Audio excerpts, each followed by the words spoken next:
The story of Elliot Rodger begins in London, England, where he was born on the 24th of July, 1991. His father, Peter Rodger, was a British filmmaker and photographer, while his mother, Lee Chin, worked as a nurse on movie sets. To the outside world, Elliot Rodger had everything he needed to be happy. He grew up in a wealthy family, lived in the sunny hills of California, and had every material comfort a young man could ask for. But beneath the surface was a growing bitterness. A quiet boy who struggled to make friends soon became a lonely man convinced that the world owed him something. And when it didn't give him what he wanted, he decided to take revenge on everyone he blamed. When Elliot was 5, the family moved across the Atlantic to Los Angeles. It was a comfortable life. Warm weather, nice homes, private schools, family vacations. By all accounts, Elliot's early childhood looked picture perfect. But cracks were already forming. When he was 7, his parents divorced, a quiet event that would have a deep and lasting impact. Elliot and his sister began splitting time between both parents' homes, but that sense of safety and belonging started to disappear. He was shy, withdrawn, and self-conscious. Teachers described him as polite but reserved. He wanted desperately to fit in, to be one of the cool kids, but never quite could.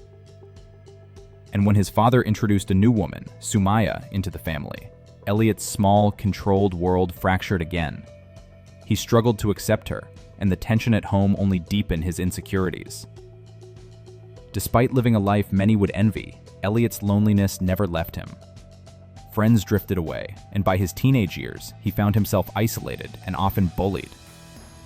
That combination of privilege and emptiness would quietly become the foundation of his resentment toward the world. By the time Elliot entered his later teens, his isolation had turned inward. He would spend most of his time alone in his room, escaping into video games and online forums. The world outside felt cold, unfair, and like a place that didn't want him. By his late teens, Elliot began searching for ways to change his life, or at least the way he appeared to others. He believed that if he could look the part, then maybe people would finally accept him. He bought new clothes, changed his hairstyle, and started driving lessons. Eventually, his parents helped him buy a brand new car, a BMW. To Elliot, this was a symbol of transformation, a ticket into the world he'd always been excluded from. But the change never came. He still sat alone during lunch, waiting for others to notice him. He still couldn't start a conversation without fear of rejection. And as the silence around him grew heavier, something inside him began to twist. Elliot started a YouTube channel called Elliot's Blog. There, he uploaded short videos of himself talking about his life, memories, and his loneliness. The clips began as quiet reflections, but over time they became darker. Rants about couples he saw on the street, complaints about women who never looked his way, and frustration toward men who didn't deserve their happiness. One moment stood out. After seeing a couple kiss outside a Starbucks, Elliot threw hot coffee at them. It was a small act of violence, but it was also the first time his anger broke through the surface. Around the same time, he began seeing a psychiatrist who prescribed him medication for his depression and anxiety. But Elliot refused to take it. He didn't believe he was sick. He believed the world was. And with each passing month, his bitterness grew stronger.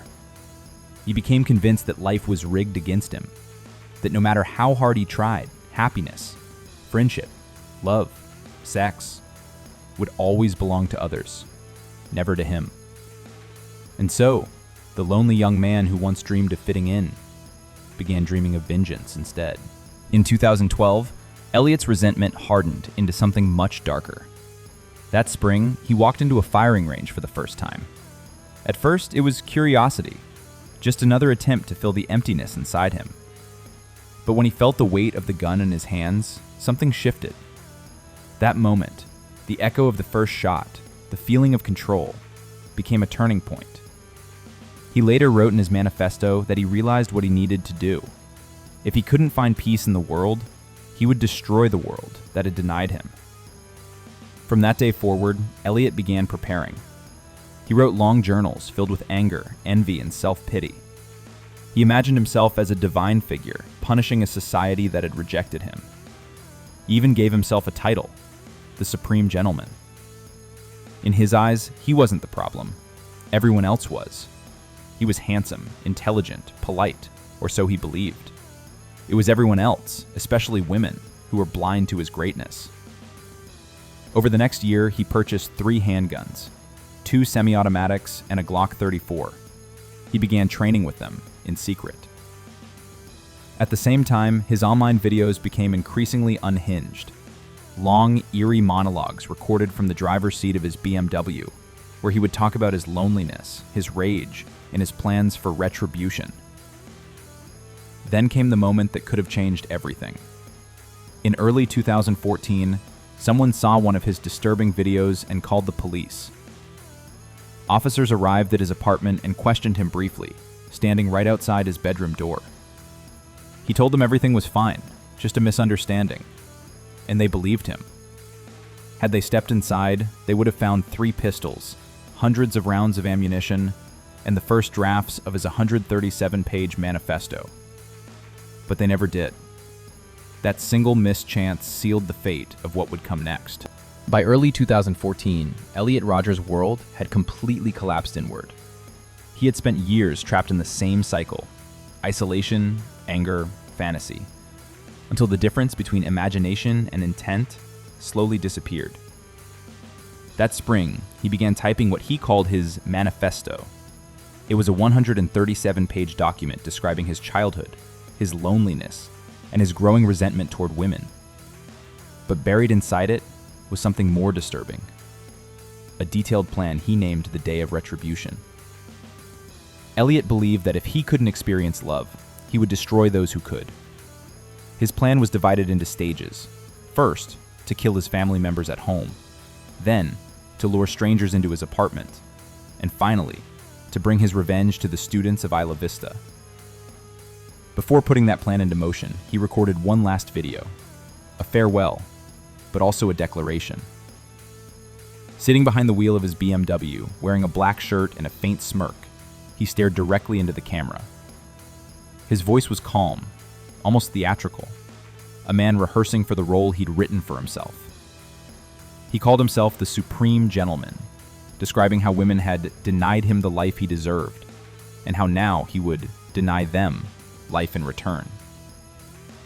It was a chilling glimpse into a mind that had fully unraveled, narcissism fused with delusion. Only a few hours later, Elliot sent his manifesto to 34 people: his parents, his therapist, old friends, and a handful of professors. His therapist read the document immediately and called Elliot's mother, who then phoned his father and the police. But by that point, it was already too late. Elliot had left his apartment. The Day of Retribution had begun. At 9:17 p.m. on May 23, 2014, Elliot uploaded his final video to YouTube. Within minutes, he began his rampage. He started inside his apartment, where his roommates, George Chen and Cheng Yuan Hong, were attacked and killed. Their friend, Weihan Wang, arrived moments later and met the same fate. When police would later examine the scene, they found that all 3 had been stabbed repeatedly, 142 wounds in total. From there, Elliot got into his car and drove toward the Alpha Phi sorority house, the place he believed represented everything he hated. When no one answered the door, he turned his gun on 3 young women standing outside. 2 of them, Katie Cooper and Veronica Weiss, were killed instantly. He drove on, firing randomly at pedestrians and storefronts. One of his bullets struck and killed Christopher Martinez, a college student who had simply been walking home. As he fled through the streets of Isla Vista, police officers engaged him in a brief gunfight. One bullet hit Elliot in the hip, but he kept driving, shooting from his car windows, running down cyclists and bystanders until he crashed his BMW into a parked vehicle. When police approached, they found him dead behind the wheel. He had turned the gun on himself. The rampage lasted just over 10 minutes. In that short time, 6 lives were gone. In the days that followed, the campus of UC Santa Barbara fell silent. Thousands gathered for candlelight vigils, 6 flames burning in the dark for the lives that should have continued. In the years since, Elliot Rodger has been twisted into an icon by corners of the internet, worshipped by a subculture that calls itself Incel, short for involuntary celibate. They praise him as a martyr of rejection.